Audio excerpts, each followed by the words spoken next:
अब अपन इंश्योरेंस की बात करते हैं सीधे ही। सबसे पहले इंश्योरेंस क्या होता है, कोई बताएगा? इंश्योरेंस एक एग्रीमेंट है, स्कीम है। आप लोगों ने परीक्षा दी है, स्कीम है या एग्रीमेंट है? एग्रीमेंट है। दो पार्टी होती है, एक LIC और एक कस्टमर। इनके बीच में एग्रीमेंट कौन करवा रहा है? अब ये कैसे मानने के एग्रीमेंट है? वास्तव में एग्रीमेंट क्या होता है कि एक पक्ष यदि उस एग्रीमेंट को तोड़ता है तो दूसरा पक्ष कहां जा सकता है? कोर्ट में। उसको बोलते हैं एग्रीमेंट। तो भारतीय तो एग्रीमेंट अधिनियम में, इंडियन एग्रीमेंट एक्ट है, उसके तहत इंश्योरेंस आता है। तो इंश्योरेंस एक लीगल एग्रीमेंट है। कैसे साबित करेंगे ये एग्रीमेंट है? आपका जो पॉलिसी बॉन्ड है उस पे स्टैंप ड्यूटी चार्ज लगा होता है। तो एग्रीमेंट किस पे होता है? स्टैंप पे होता है। होता है नहीं होता है? होता है। कैसे होगा? मान लीजिए आपको बॉन्ड मिला है LIC का और वो बॉन्ड गुम जाए पार्टी से, और आप जब दूसरा बॉन्ड बनाओगे तो कितना खर्चा लगेगा? 5 रुपए प्रति 1000 बीमा। 1 लाख रुपए का बीमा है तो 500 रुपए, 10 लाख का बीमा है 5000 रुपए। आप जो बीमा बेचते हो ऊपर 10 लाख का बीमा बेचा है, 5000 रुपए का स्टाम्प पेपर लाना पड़ेगा। कहां से? कोर्ट से। कौन लेके आएगा? कस्टमर लेके आएगा। उसने भाई उसका बॉन्ड गुम गया तो दूसरा बॉन्ड बनवाने के लिए उसको 5000 का स्टाम्प पेपर लाना पड़ेगा। अब साबित हो गया एग्रीमेंट है, क्योंकि ये एग्रीमेंट स्टैम्प पेपर पे होता है। इसलिए कोई स्कीम नहीं है कि साबित हो पोस्ट ऑफिस की स्कीम है, RD FD, वो स्कीम नहीं है। ये एक एग्रीमेंट है जहां दो पार्टियां बंधी हुई हैं एजेंट के माध्यम से।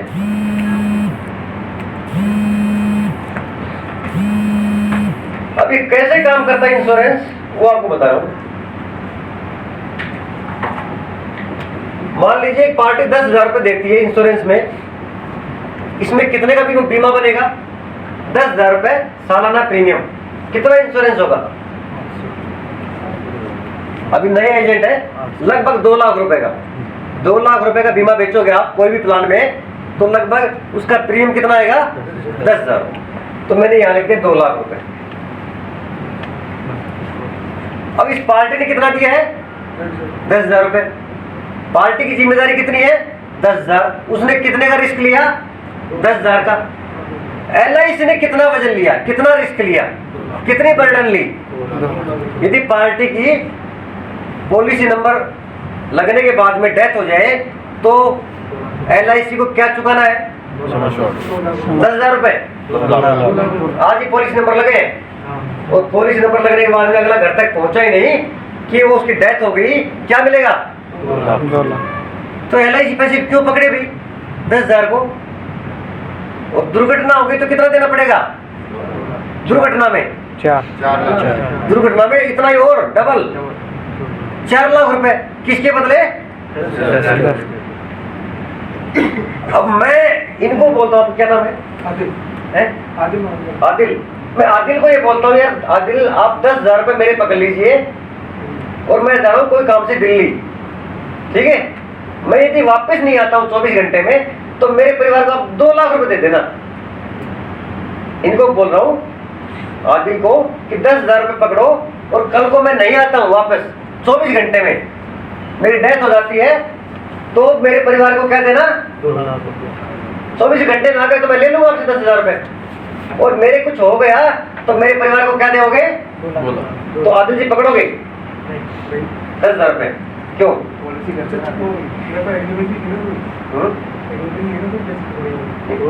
भाई आप 10,000 रुपए तो आप दे दोगे मेरे को, हाँ, है ना? तो मैं 10,000 तो ले लूंगा, तो 2 लाख रुपए क्यों दूंगा मुझे? नहीं आप ये रिस्क ले सकते हो 24 घंटे के लिए। इतना बड़ा सिस्टम है। आप नहीं लोगे ना, आपको डर रहेगा कहीं मर गए तो मैं 2 लाख कहां से दे दूंगा?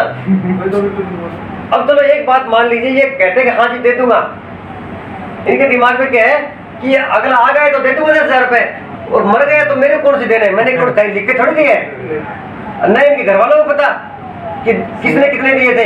तो एक बार ये मनसा बना रहे कि ले लेते हैं, नहीं देने पैसे अपने को, कौन से 2 लाख देने हैं? ये आएगा तो 10,000 पकड़ा देंगे, अब मैं इनको कह रहा हूँ कि भाई जी स्टाम्प पे लिखवाऊंगा फिर कि मैं ये जो एग्रीमेंट है ये किस पे लिखवाऊंगा, स्टाम्प पे लिखवाऊंगा ये चीजें, और उसकी एक कॉपी मेरे घर वालों को फॉरवर्ड कर दूंगा कि मेरे कुछ हो गए तो वहां से 2 लाख रुपए ले लेना। तो मेरी उम्र 38 साल है और मैं पूरी तरह से स्वस्थ हूँ, फिर भी मेरे ऊपर ये 24 घंटे विश्वास नहीं कर रहे हैं आदिल जी, 24 घंटे के लिए भी ये विश्वास नहीं कर रहे हैं। LIC कितने साल के लिए विश्वास कर रही है? मान लीजिए 20 साल का वो प्लान था, तो LIC ने वो पैसे कितने साल के लिए पकड़े? 20 साल। जब आदिल जी 24 घंटे के लिए 10,000 नहीं पकड़ सकते, LIC उसको 20 साल के लिए पकड़ रही है। तो कस्टमर को बीमा के लिए आगे आना चाहिए, पीछे हटना चाहिए जब उसको बीमा समझ में आ गया कि बीमा होता क्या है। लेकिन वो तो कह रहा है कि मैं 10 दिन बाद करवाऊंगा, वो तो होली पे करवाऊंगा, अभी टाइम नहीं है। तो वो दे क्या रहा है? इसमें सारा जो जिम्मेदारी है, सारी जो चिंताएं है, वो तो LIC को होनी है। वो लोड ले रही है इसमें तो एग्रीमेंट, वो क्या ले रहा है? वो तो 10,000 जमा करा रहा है सिर्फ, उसको वापस मिलना ही मिलना है। लेकिन LIC को तो ये रिस्क ले रही है कि कल को कुछ होगा तो मेरे को 2 लाख पकड़ाने हैं, तो LIC रिस्क क्यों ले रही है? यही तो इंश्योरेंस है। अब इस व्यक्ति को बीमा क्यों करवाना चाहिए? किसी व्यक्ति की इनकम 5 लाख रुपए है,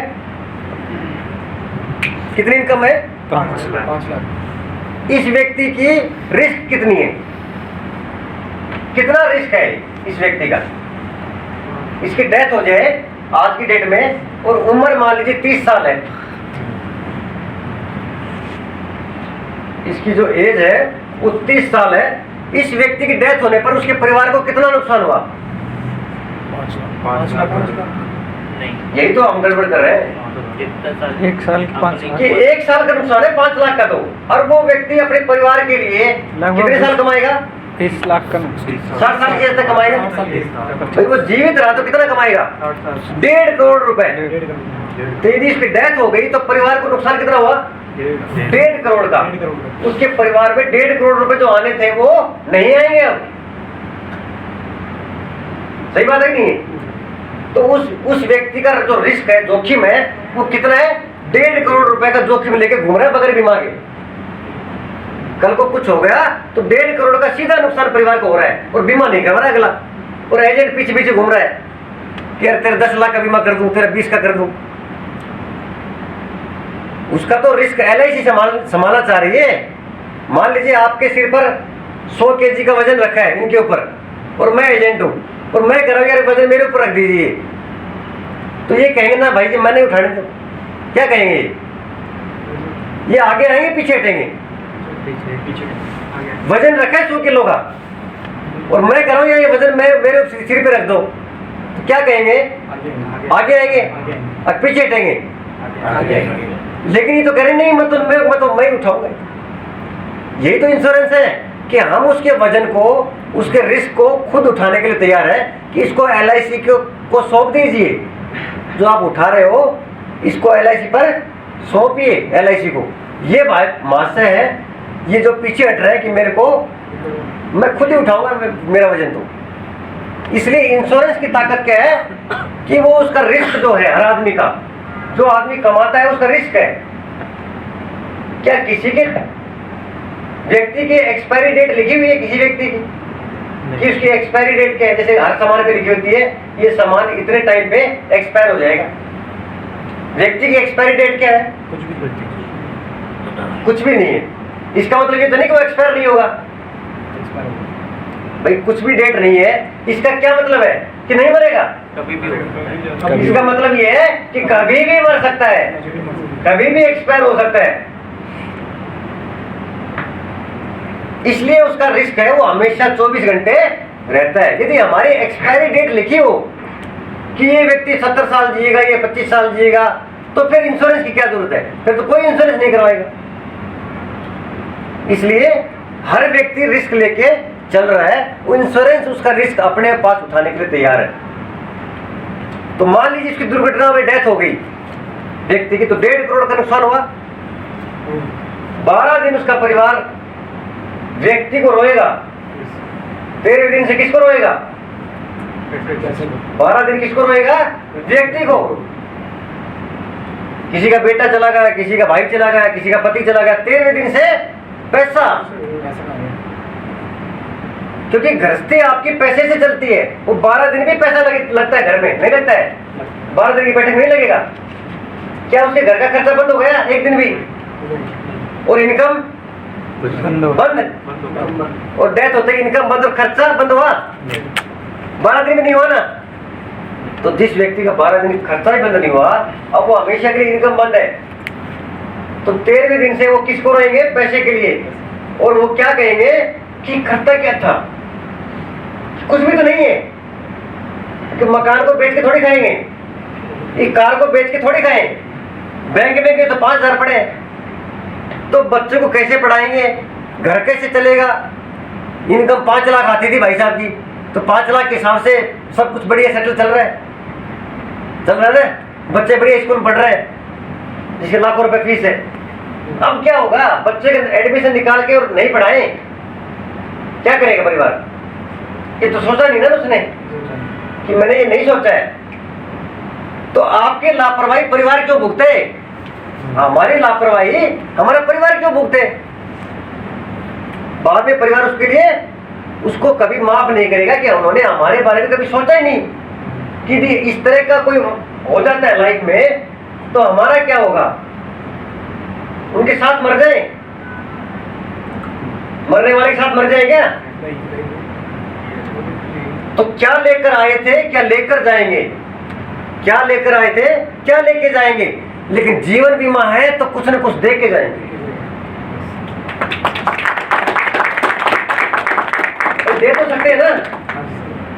तो हमारे आदमी की वैल्यू किस में है? इंश्योरेंस में। मैं करोड़पति हूं तो मेरी वैल्यू नहीं है करोड़पति, मैं करोड़ का नहीं हूं। करोड़पति क्या है? मेरी प्रॉपर्टी है, उसकी वैल्यू है करोड़ों की, इसलिए मेरे को करोड़पति बोलते हैं। मेरे डेथ होने से करोड़ थोड़ी मिलेंगे, तो मेरी वैल्यू क्या हुई? मेरा बीमा नहीं है, जीरो भी नहीं है, बल्कि माइनस में है। जैसे उस व्यक्ति का बीमा नहीं है तो उसकी वैल्यू -1.5 करोड़। उस व्यक्ति की वैल्यू क्या हुई? -1.5 करोड़। मतलब वो माइनस देगा घर वालों को 1.5 करोड़ का। तो जो जिसे हम वैल्यू बोलते हैं वो प्रॉपर्टी की वैल्यू होती है, खुद की वैल्यू नहीं है। व्यक्ति की वैल्यू किस में देखेंगे? इंश्योरेंस में। बीमा कितने का है? जिसका बीमा 1 करोड़ का है उसके परिवार को 1 करोड़ मिलेगा। अब मान लीजिए ये व्यक्ति 10,000 रुपए जमा नहीं करवाता है, तो ये पैसा क्या होगा? उसका बचेगा या खर्च होगा? क्या होगा?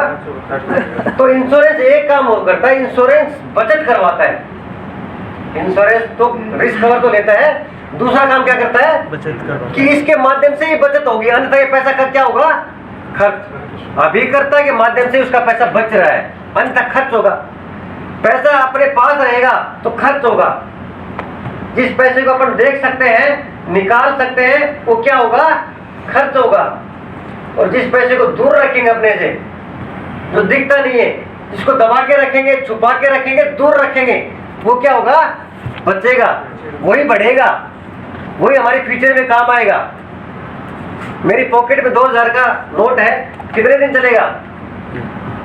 1 घंटा। शाम तक चल जाएगा। क्या मैं उसको दबा के रख सकता हूँ? नहीं। पॉकेट में नहीं रख सकते। लेकिन मैं 2,000 रुपए के नोट को कहीं मेरे से दूर, कहीं LIC में, पोस्ट ऑफिस में डाल दूं तो बच जाएगा। इसका मतलब पैसे को यदि अपने से दूर रखोगे तो बचेगा, अपने घर में रखोगे, पास रखोगे, पॉकेट में रखोगे तो नहीं बचेगा। तो ये मान लीजिए कि मैंने मेरी एक पॉकेट और बनवाई है। कहाँ बनवाई है वो?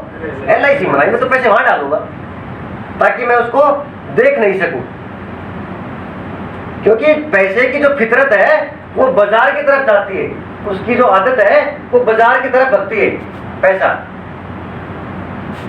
कोई कागज नहीं है, यदि इसको खर्च नहीं करोगे तो कागज है, उसको जमा रखो ऐसे ही। पैसा तो बाजार की तरफ जाएगा। पैसे की वैल्यू तभी है जब उसको अपन खर्च करते हैं, तो अपने पास रहेगा तो खर्च होगा, सीधी बात है। हम नए नए वो करेंगे कि ये खरीद ले, ये कर ले, कपड़े पहन ले। आदमी की खर्च का कोई जितना पैसा आएगा उतना ही वो खर्च करता जाएगा। तो इंश्योरेंस के माध्यम से उसकी बचत होती है। अब मान लीजिए ये व्यक्ति 10,000 रुपये पोस्ट ऑफिस में जमा कराता है।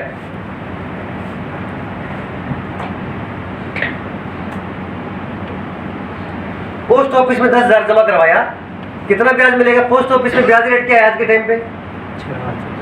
5 से 6%। तो 10,000 रुपये का कितना ब्याज आया? कितना इंटरेस्ट हुआ 10,000 का?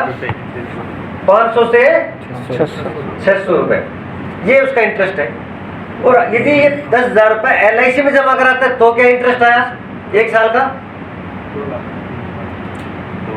हम जो इंटरेस्ट देते हैं वो 10,000 रुपये नहीं देते हैं, हम जो ब्याज देते हैं, बोनस जिसे बोलते हैं, वो 2 लाख पे देंगे हम। और हमारी जो बोनस रेट है वो नॉर्मल मान लीजिए 20 साल की पॉलिसी है तो उसमें 45 रुपये। कितनी है? 45 रुपीज। 45 रुपीज। ये 1,000 की बीमा पर है। ये 1,000 का बीमा पर क्या कितना बोनस मिलता है? 45 रुपये। तो बीमा 2 लाख का है तो कितना बोनस मिला? कितना मिला भाई बताओ? 9,000। कितना मिल गया? 9,000 रुपए। हमने उसको इंटरेस्ट दिया है, वो 10,000 रुपये ने देके 2 लाख पे दिया और 9,000 दिया। तो प्रीमियम 10,000 और 9,000 का बोनस। 1 साल में पैसा कितना हो गया? 19,000। और पोस्ट ऑफिस में 10,500। और वहां पर कुछ हो गया दुर्घटना में 4 लाख रुपए, नेचुरल कुछ हो गया 2 लाख रुपए, जबकि जमा 10,000 ही था। तो आदमी को किधर जाना चाहिए? इधर पैसा बचाएंगे, वो कभी निकाल भी सकते हैं पोस्ट ऑफिस में। जब जरूरत पड़ेगी तो पोस्ट ऑफिस की RD टूटती है, बैंक की FD टूटती है, LIC नहीं टूटती है, क्योंकि LIC में 3 साल से पहले पैसा निकाल ही नहीं सकते। तो यदि हमें वास्तव में बचत करनी है तो उस पैसे को ऐसा लगाओ कि वो जल्दी से निकाल नहीं सके, तभी तो बचत है। अन्यथा फिर अपने घर में ही रखो फिर तो पोस्ट ऑफिस में पैसा बच नहीं रहा है, बल्कि इसमें सुरक्षित है कि थोड़ा बहुत ब्याज मिल जाए और पैसा मतलब सुरक्षित रहे। इसलिए लोग बात पोस्ट ऑफिस में जाते हैं। लेकिन ये जो पोस्ट ऑफिस जो इन्वेस्टमेंट है ये शॉर्ट टर्म के लिए, कि चाहे जब पैसा निकाल लें। तो जब आदमी की जरूरत 1, 2, 3 साल 5 साल तक की होती है तो पैसे कहाँ इन्वेस्ट करता है? 1, 2, 3, 4, 5, मतलब 5 साल तक की जो जरूरत है कि चाहे जब पैसा निकाल ले, चिकन ही निकालना पड़ जाए तो कहाँ लगाएगा? FD RD में लगाएगा। और LIC में लगाएगा तो उसका पैसा इस हिसाब से बढ़ेगा। अब उसको 20 साल पे पैसा मिलेगा लगभग 4.5 लाख रुपए। पोस्ट ऑफिस में वो पैसा जुड़ता ही नहीं, उसका कभी निकाल लेता। तो 20 साल बाद 4.5 लाख रुपए कम आए कि नहीं आए उसके तो 10,000 के हिसाब से 2 लाख जमा होंगे और 4.5 लाख मिलेंगे। जो भी पैसा मिलेगा टैक्स फ्री मिलेगा। LIC का अमाउंट चाहिए वो क्लेम, डेथ क्लेम हो, मैच्योरिटी क्लेम हो, SB क्लेम हो, पूरा का पूरा क्या है? Tax free. और जो हम प्रीमियम भरते हैं उस पर टैक्स में छूट मिलती है, इनकम टैक्स में 80C के तहत, जिसकी लिमिट कितनी है? 1.5 लाख तक। तो जो हम रिटर्न देते हैं वो पूरी तरह से टैक्स फ्री है। मान लीजिए कोई और स्कीम है मार्केट में, कोई प्राइवेट स्कीम है, कोई बैंक की स्कीम है, उसमें 10,000 20 साल जमा कराओ और वो 5 लाख रुपए दे रहे हैं मैच्योरिटी। कितनी दे रहे हैं? 5 लाख रुपए। हम दे रहे हैं 4.5 लाख रुपए, 50,000 कम दे रहे हैं। तो व्यक्ति किधर जाएगा? किधर जाएगा व्यक्ति? 5 लाख किधर जाएगा? कि आप 4.5 दे रहे हो, 4 दे रहे हो, मैं तो 5 लाख लूंगा वहां पर। तो उसके 2 लाख जमा हुए और मिले कितने? 5। तो ब्याज कितना हुआ? 3 लाख हुआ। और वहां पर जो मैच्योरिटी वो टैक्सेबल है, वहां जो ब्याज उस पर क्या देना पड़ेगा? अब वो व्यक्ति मान लीजिए 10 लाख से अधिक इनकम है उसकी, तो 10 लाख से अधिक इनकम वालों पे टैक्स की रेट क्या है? 30%। इनकम टैक्स की रेट क्या है? 30%। ये सब चीजें हमें पता होनी चाहिए, क्योंकि हम अब पैसे का व्यापार करेंगे। हमारा जो बिजनेस है वो पैसे से रिलेटेड है, इनकम से रिलेटेड है। हम उसकी योजना बना रहे हैं अगले वाले व्यक्ति की, हम उसके फाइनेंशियल एडवाइजर हैं, उसको फाइनेंशियली सलाह देने वाले हैं कि हमारी सलाह वो माने।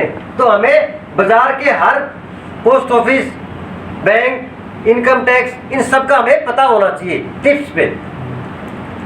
तो 3 लाख रुपए का 30% कितना टैक्स हुआ? भाई 2 लाख रुपए जमा था, उस पे नहीं लगेगा। 3 लाख रुपए का जो इंटरेस्ट था उस पे लगेगा।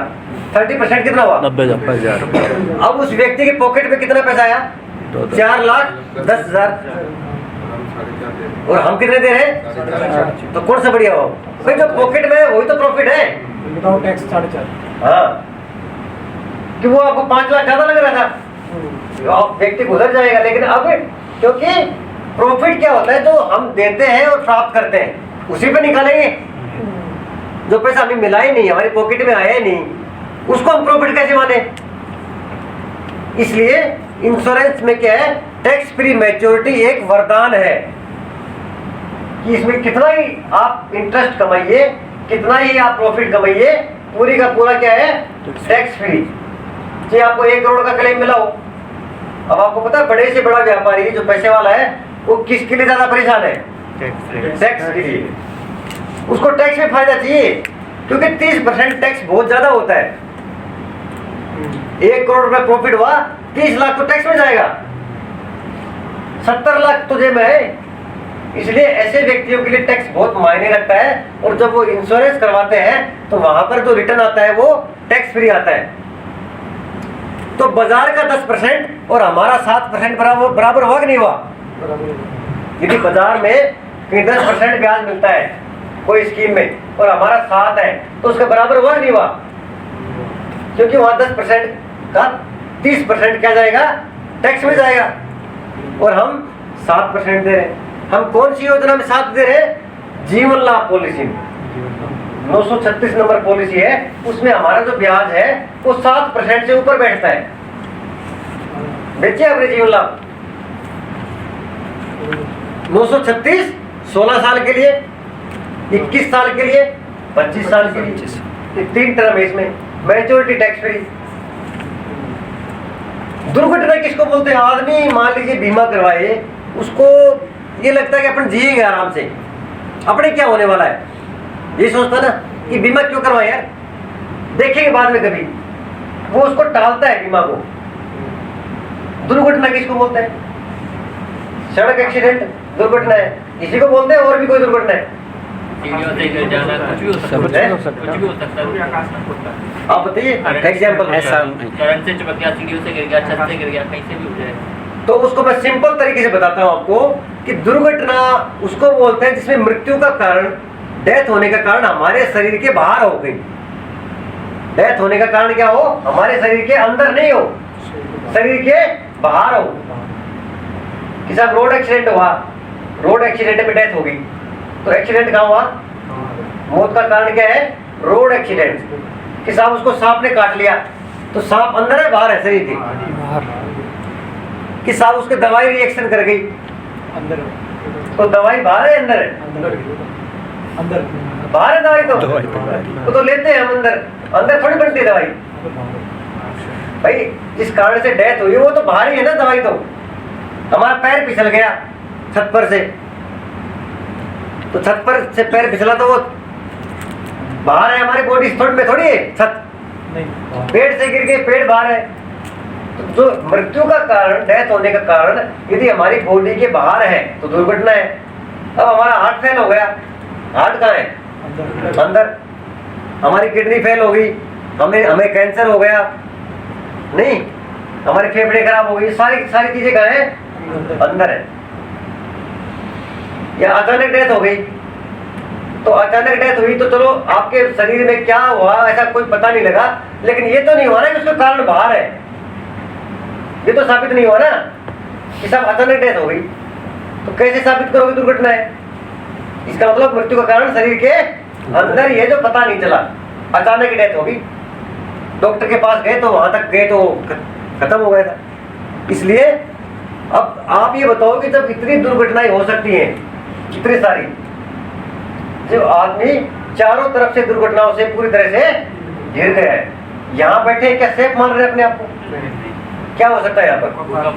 भूकंप आ सकता है, छत गिर सकती है, और जो लाइट है शॉर्ट सर्किट हो सकता है, आग लग सकती है उसकी वजह से, है ना, कोई जहरीली गैस अंदर आ जाए। तो हम कहीं पर भी सुरक्षित नहीं है, हम सिर्फ बच रहे हैं दुर्घटना से। गाड़ी चलाता है, आगे से कोई व्हीकल आ रहा है तो वो दुर्घटना है, कब जब सीधे ठोक दे तो हम वो बगल में निकल गई दुर्घटना। वो जो दुर्घटना है वो कहाँ निकल गई? हमारी साइड से निकल रही है और हम बच रहे हैं। तो हमारा जीवन है वो दुर्घटनाओं से बचता बचता आगे चल रहा है। कब किसको दुर्घटना शिकार बना ले कोई पता नहीं है। सभी लोग इतने आशावादी हैं कि सुबह की प्लानिंग करते हैं, 4 बजे उठ के ये काम करेंगे। लाखों लोग सोते हैं, करोड़ों लोग सोते हैं, उनमें से कुछ लोग ऐसे भी हैं जो सुबह नहीं उठ पाते हैं, तो रात को ही डेथ होती कि नहीं होती है? ऐसा कोई दिन है जिस दिन डेथ नहीं होती है? ऐसा कोई एक दिन बताओ जिस दिन डेथ नहीं होती है? ऐसा कोई घंटा बताओ जिस दिन डेथ नहीं होती है कोई? ये अनवरत चलता रहता है, जन्म और मृत्यु। इसलिए हम मौत को रोक नहीं सकते एक मिनट के लिए भी। पता नहीं कब क्या होने वाला है। जिससे आज मिले थे, कल अखबार में फोटो आती कई बार, क्या रिश्ते में कल ही मिला था। तो हम हमारी लाइफ में दुर्घटनाओं से घिरे हुए हैं, फिर भी बीमा नहीं करवाएंगे तो कब करवाएंगे? एक दिन के लिए भी आप बीमा को अगले दिन पे लेके जाते हो कि कल करवा लेना फॉर्म, कल बनूंगा, तो आप एक दिन का क्या ले रहे हो? रिस्क ले रहे हो। भाई मैं तो कह रहा हूँ कि आज रसीद कटाओ इसकी। यदि आपने इंश्योरेंस समझ लिया तो इसको आज ही नंबर लगवाओ। ये कोई आप आइटम नहीं खरीद रहे हो कि कार है, सब ऑफर आएगा दीपावली पे, तब तक अपन बस में चल लेंगे, क्या दिक्कत है ना? टीवी है, सब एक बार छोटा टीवी से काम चला लेंगे। वहां ये जायज है कि कोई ऑफर आएगा, क्योंकि वहां पर आप कोई रिस्क नहीं ले रहे हो। क्या हो जाएगा एक साल टीवी नहीं खरीदे तो क्या होगा बताओ? लेकिन 10 दिन के लिए आपने बीमा नहीं खरीदा और उस 10 दिन में कोई दुर्घटना हो गई तो क्या होगा? आप अपने परिवार को कुछ दे नहीं पाए। आप क्या दे सकते थे? इन बीमा आपके फ्यूचर की जो इनकम है उसका कॉन्ट्रैक्ट है, एक प्रकार से बीमा क्या है? आपकी फ्यूचर की इनकम का कॉन्ट्रैक्ट है कि आप जब फ्यूचर में कमाओगे उसका सौदा कर रहे हैं हम। वो कमाओगे, हम आपके परिवार को देंगे, यही तो है। तो हमें बीमा को इतना इंपॉर्टेंस देना चाहिए कि व्यक्ति तुरंत बीमा कराए, एक दिन के लिए भी उसको टाले नहीं। एक व्यक्ति ने अपने भाई का बीमा करवा लिया और खुद था वो आर्मी में कि मैं अगली बार करवाऊंगा। एजेंट को बोला कि मैं अगली बार आऊंगा 6 महीने में, तब मेरा कर देना आप। और 6 महीने से पहले ही उसकी डेथ हो गई एक्सीडेंट में। उसको क्या उम्मीद थी कि मैं जीवित रहूंगा। हर आदमी कभी सोचता ही नहीं है कि अपने साथ में कोई मिसहैपनिंग हो सकती है, जबकि हकीकत ये है कि कोई एक मिनट का पता नहीं है। आप कह रहे साहब मैं तो बिल्कुल सेफ ड्राइविंग करता हूँ, मैं बहुत पता आराम से 70-50 की स्पीड पे चलता हूँ। अजी दुर्घटना मैंने बताया आपको दूसरा करता है, दुर्घटना का कारण दूसरा होता है। तो कोई पीछे से ठोकेगा तब? भाई आप तो सही चल रहे हो, लाइन पे गाड़ी है, अब वो ओवरटेक नहीं कर रहे, लेकिन आगे से कोई ठोक रहा है, पीछे से ठोक रहा है, तब क्या करूं? आपके पास ऐसी दुर्घटना का एक उदाहरण है। जयपुर में ही आपको बिरला मंदिर के वहां जो ट्रैफिक लाइट है, वो आपने अखबार में पढ़ा होगा कि व्यक्ति ट्रैफिक लाइट पे क्या करेगा? लाइट रेड लाइट है, खड़ा होगा, फिर भी डेथ हो रही। भाई वो नियम तोड़ रहा है क्या? तो क्या कर रहा है? डेथ हो गई। दुर्घटना कभी रोकी नहीं जाती है, उससे आप बच सकते हो, सिर्फ बचाव हो सकता है। दुर्घटना से कब तक बचोगे? जब तक बच सकते हैं। ये अपने भाई कभी भी हो सकती है, बच भी सकते हैं। इसलिए मैं मानता हूं कि कोई व्यक्ति मान लीजिए 80 साल की उम्र जी गया, एक प्रकार से अमर हो गया वो इतनी दुर्घटनाओं से बचते बचते। जब इतनी दुर्घटनाएं हैं लाइफ में तो वो एक प्रकार से अमर ही है। अन्यथा कुछ 25 साल की एज में चले गए, कोई 30 साल की एज में चला गया, वो भी हमारे जैसे लोग थे। वो नहीं जी पाए, वो नहीं दुर्घटना से बचे, इसलिए वो उसके शिकार हो गए। तो बीमा का सबसे बड़ा रोल ये है कि हमारी कीमत हमारे परिवार को देता है। हिंदुस्तान में सबसे बड़ा बीमा बिका 208 करोड़ का। कितना? 208 करोड़ का बीमा। कौन सी पॉलिसी में? जीवन आनंद पॉलिसी में। अब जीवन आनंद पॉलिसी क्या है पता है आपको? उसमें बीमा कब तक रहता है? लाइफ को क्या मानते हैं? 100 साल, जब तक मरे नहीं तब तक। तो यदि उसने जीवन आनंद बीमा करवा लिया, इसका मतलब उसका डेथ सर्टिफिकेट कितने का है? 100 साल। उसका डेथ सर्टिफिकेट कितने का है? जिसने जीवन आनंद पॉलिसी करवाई 208 करोड़ की, उसका डेथ सर्टिफिकेट कितने का है? 208 करोड़। कभी भी मरे थी वो, ऐसा सौदा भी करिए LIC, कभी भी मरेगा थोड़ी आदमी भाई। 100 साल में भी मरेगा आदमी, फिर भी हम आपको 200 करोड़ 208 करोड़ देंगे। ऐसा भी कॉन्ट्रैक्ट LIC कर रही है कि व्यक्ति कभी भी मरे थी, चाहे आज मरे चाहे 100 साल बाद मरे, हम तो 208 करोड़ देंगे।